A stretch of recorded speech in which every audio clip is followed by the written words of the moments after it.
ಇರು ಇರು ಇರು ಹೀಗೆ ನೀ ಎಲ್ಲೂನು ಹೋಗದ ಹಾಗೆ ಸುತ್ತ ನಗಿಸುತ್ತ ನಲಿಯುತ್ತ ಹೀಗೆನೆ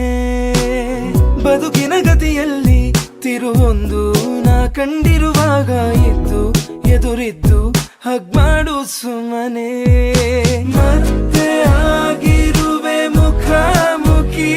ಇದರರ್ಥ ಋಣವಿನ್ನು ಬಾಕಿ